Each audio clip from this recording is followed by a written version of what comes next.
Welcome to the program. I'm Tom Connell. Andrew Chan and Myron Sukumaran are facing an agonising wait ahead of their likely execution. They're being held on Nusa Kambangan Island, with Indonesia's Attorney General indicating there could be a delay of at least a week as legal appeals for the two men and others due to be executed are exhausted. Despite the apparently forlorn chances of the Bali 9 ringleaders of a reprieve, the Prime Minister continues to press Australia's case. I want to assure people that even at the 11th hour, the Australian government is doing everything we humanly can to let the Indonesian government and people know that it would be in neither their best interests or their best values for these executions to go ahead. That diplomatic effort is apparently falling on deaf ears. The Prime Minister has requested a telephone conversation with Indonesian President Jokowi, and he's yet to even hear a response, it seems. Here was the PM again.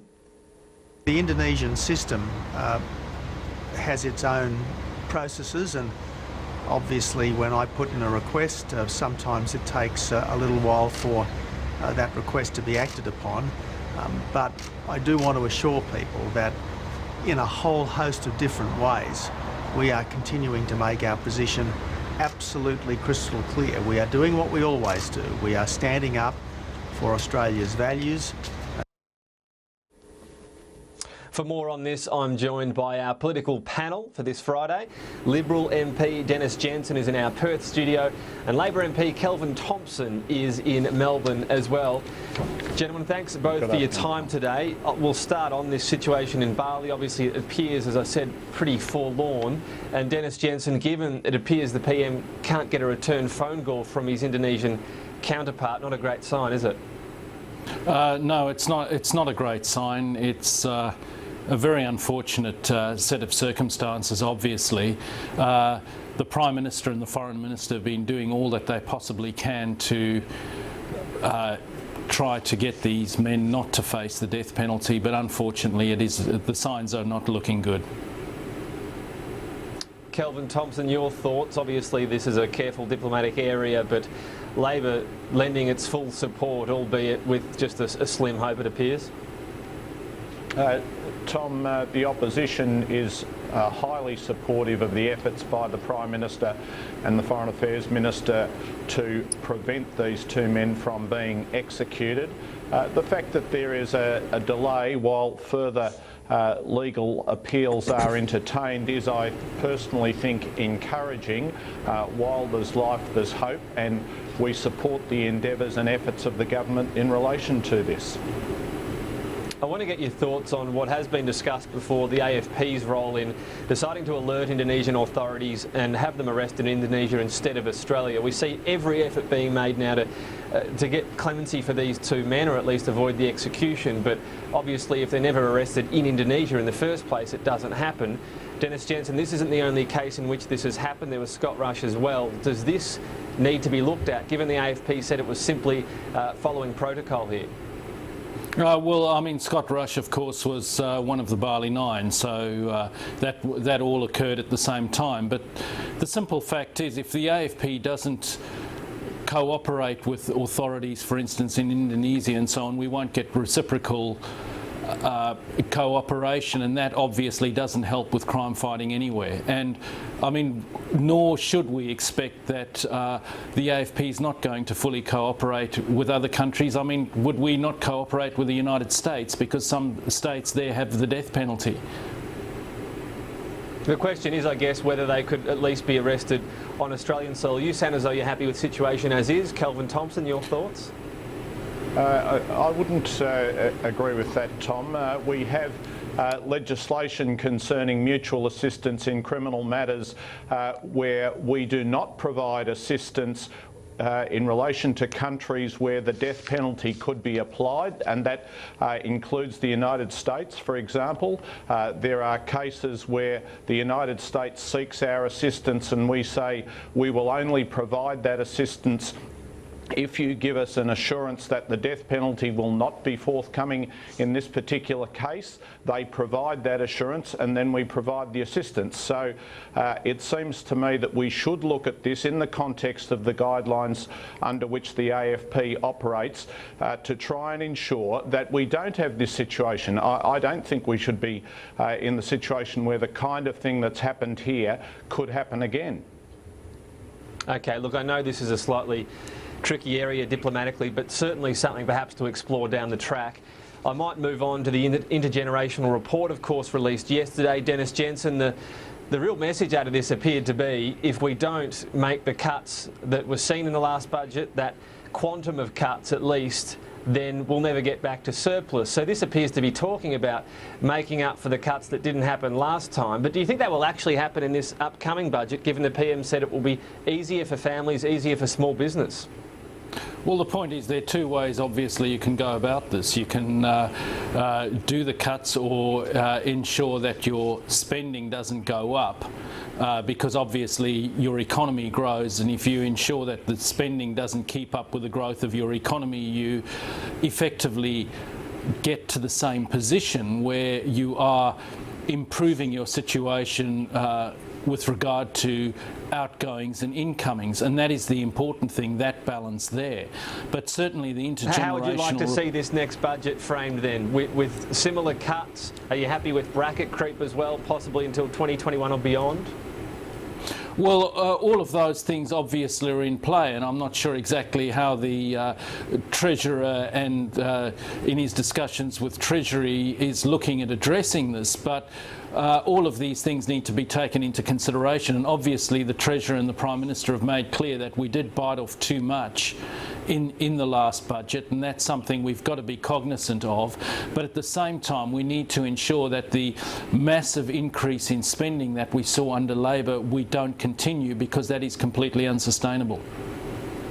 Kelvin, Thomson, something you think is unsustainable is this population increase, the migration figure of about 250,000 people a year, and an Australian population in 40 years' time of just short of 40 million.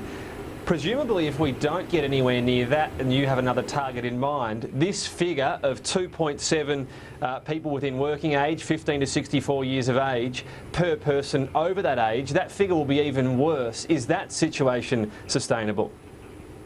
Well, Tom, it seems to me that 40 million as a population for Australia is way too high. This is the highest number that we've ever seen. It comes off the back of projections of the net overseas migration rising, being 215,000 each year. This is much higher than the net migration rates we had when the first intergenerational report was brought down, and it is a recipe for intergenerational theft, that we bequeath to the next generation housing unaffordability, job insecurity, student debt, government debt, crowded cities, a degraded landscape. It doesn't have to be this way. As Sweden had the same population as us back in 1945, now they have a population of 9 million. Are we better off than Sweden as a consequence? No, we're not.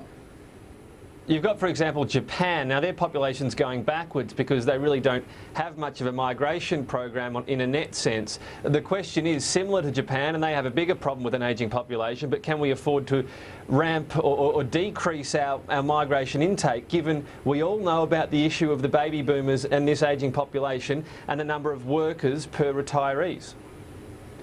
If we have more rapid population growth, we will have higher unemployment and more hardship for young people.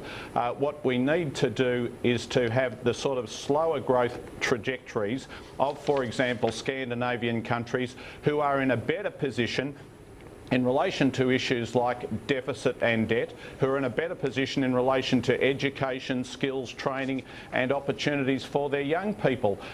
We're not doing the right thing by young people here. This is a chronicle of intergenerational theft, and frankly we owe it to them to give them a world in as good a condition as the one our parents and grandparents left to us, rather than engaging in something which is going to trash the environment as well as their job prospects. Dennis Jensen, Labor's claim in this report is that there is just one mention throughout the report of disadvantage, a reference to that, and not one mention of inequality. Given there was this big campaign, and apparently a pretty successful one, against the budget being unfair, is this an opportunity lost when we're talking about a discussion with Australians and voters about saying the government will address any issues of inequality down the track? Well, obviously issues of inequality are made worse when your economy is not performing well. If your economy is performing well, you get to a situation where you've got full employment, where you have competition by employers for employees, so therefore wages can go up. And I'd like to address some of the things that Kelvin was talking about with a population going to 40 million. It's certainly not a zero-sum game. You're a fan of Big Australia, are you? Well, I certainly think we can afford to grow to 40 million. We certainly need to have a demographic where we have a reasonable amount of workers to those that are actually not working, because obviously it's becoming, it would become unsustainable in a similar way to what as you said, is occurring with Japan. The simple fact is, you bring in people, you bring in a lot of talent, these people bring in different skill sets. Now, in terms of crowded cities and so on, we've got a Northern Australian task force which is looking at ways of developing Northern Australia. Now, clearly Australians at the moment prefer living in the southern cities, but this is a way of looking at actually populating Northern Australia with people coming in from overseas, where they wouldn't have the similar mindset to those people already in Australia as far as the major southern cities are concerned. Kelvin, Thomson, your thoughts on that? Because perhaps some people think, oh, double Melbourne's population, we're in trouble, but maybe that's not the best approach. Maybe there's another one. And when it comes to generally this conversation, the Big Australia Kevin Rudd spoke about, the one that Labor backed away from, where's your sense on your leadership and where they sit on this? Tom, in relation to Northern Australia, there have been numerous investigations and inquiries into the prospects of developing Northern Australia, and they have shown that if you want to have rapid growth in Northern Australia, this will come at great environmental cost, that there are issues in relation to water supply and environmental damage which need to be taken into account when you're thinking about that. I think if you're thinking about expanding the workforce, you should be aware that there are many people in their 50s and in their 60s who would like to work, but for whom work is not available. So I think it's fanciful to think that we're going to get people working longer into older ages. They're in the workforce when there are no jobs actually available for them right now. So there's an air of unreality about the present debate. There are 800,000 people who are unemployed, many others who are underemployed. We have long-term unemployment. These are the things that we need to focus on fixing. Okay.